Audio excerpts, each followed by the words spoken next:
Hello and welcome. As you can see, this build just melts through anything, even in a suboptimal boss fight with elemental resistance as shown in the footage right now.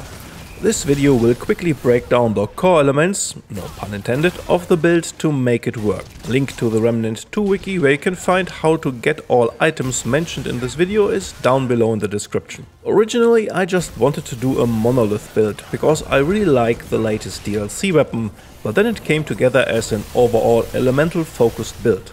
The very hard hitting skills in combination with highly amplified damage over time and elemental damage plus very strong weapon mod and weapon primary fire damage works like a charm. The build is also very easy to play, no need for buff build-ups, item spams or other game flow interrupting mechanics. In a boss fight you will simply pop your handgun's weapon mod, cast both skills, switch to Monolith, play Sandstorm and then simply use your primary fire. It is like 6 seconds of using 2 skills and 1 weapon switch to land an absurd amount of upfront damage before settling into your usual evade and fire rhythm. So Monolith itself is already a really powerful weapon with the 15% built-in damage buff and the strong weapon mod. It also has a great magazine capacity. The only downside is the long reload, but we will fix that later. Primary fire as well as the mod damage count both as elemental damage, which you can easily test for yourself by swapping in a ring that buffs this damage type. Weapon mutator can be fetid wounds or searing wounds. The higher crit chance of the first in combination with a crit damage ring will net you more damage than the latter. But searing wounds is not bad and the damage gains from both mutators are not that far apart, so use whatever you like best. Usually you will start any fight apart from trash mobs with Sandstorm, the built-in weapon mod, because in this setup you gain mod power so fast that it will be instantly ready after it expires. You just need a target or two that stand long enough to shoot at. As handgun, Nebula is the optimal support for this build with its devastating mod Nanoswarm that nowadays applies an additional corrosive damage over time effect, and our dots will deal a truckload of damage very quickly. Nebula works best with the Harmonizer mutator for an additional 20% Nanoswarm damage. Classes are the new Invoker class as primary and Ritualist from the first DLC as secondary archetype. This will give us double skill charges, another core element of this build.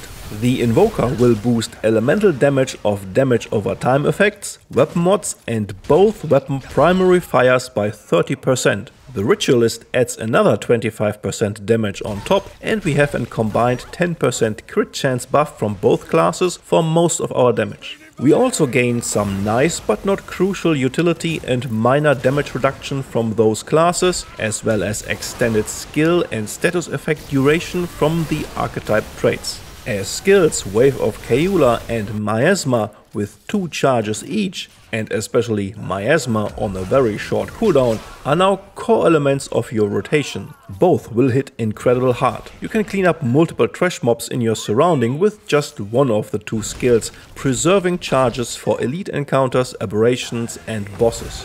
Don't sit on those skills, use them. You have 2 charges for a reason, and any skill activation will shorten the other skill cooldown. Up to this point with classes and weapons you have a solid base setup, but especially your rings will now elevate this build to the next level. Band of the Fanatic and Shadow of Misery will boost status effect damage by a whopping 50% in addition to the already in place 55% boosted elemental damage from both archetypes. Band of the Fanatic might be an overall slight damage loss, but the more bursty damage over time damage is now much more useful, and we will constantly apply new dots from the weapon mutators, Nanoswarm and Miasma, and the latter now hits like a truck dropped from a helicopter. Stone of Malevolence ensures a constant use of Sandstorm and Nanoswarm in any fight that will last longer than 1 mod duration. Probability Cord buffs crit damage and works best with fetid wounds, but this is kind of your flex slot. Other rings would work too.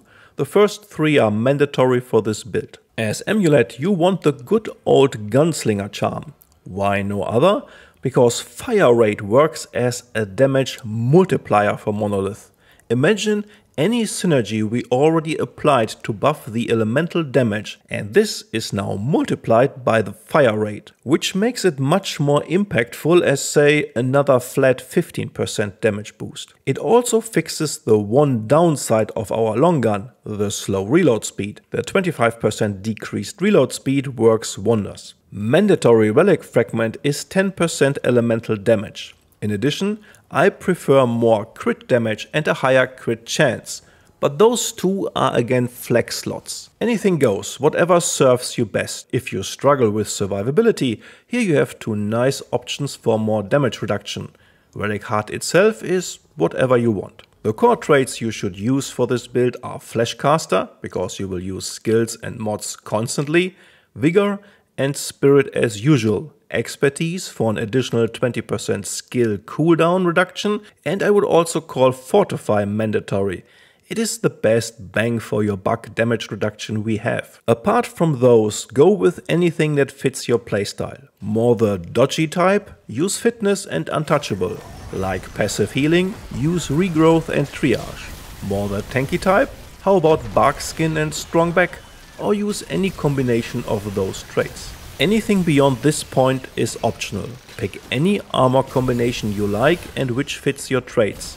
I like to use Gas Giant with Tainted Blade as a hard-hitting backup weapon, but the build also works with any other option. I prefer Tranquil Heart as Relic with a strong passive healing support from the Regrowth and Triage traits, but again, anything else also works. At this point you will see my Nightweaver 60-second fight on Nightmare while still leveling up the Invoker, so I'm not even on my full damage potential here. The fight is uncut and you could technically subtract the whole 10 seconds transition phase. You can see how hard those lightning strikes from the wave of Kaula's skill and Miasma itself hit. The boss health bar just melts away. In the second phase, I can even skip the part where she vanishes and calls in ads. The whole Red Prince fight on Nightmare also just took 50 seconds, and the amount of passive damage ticking gives you plenty of room to focus on dodging incoming stuff or repositioning. I really enjoy how this build has a very nice flow and is easy to manage, while also dealing an absurd amount of damage. You can mostly even ignore an elemental damage resistance affix and brute force aberrations and bosses down no matter what. I hope you liked this quick build video, and are you excited about the next DLC in September? Thank you for watching to the end, and feel free to leave your feedback in the comments below. For now, this is all about Remnant 2. Take good care of yourself and enjoy your gaming sessions.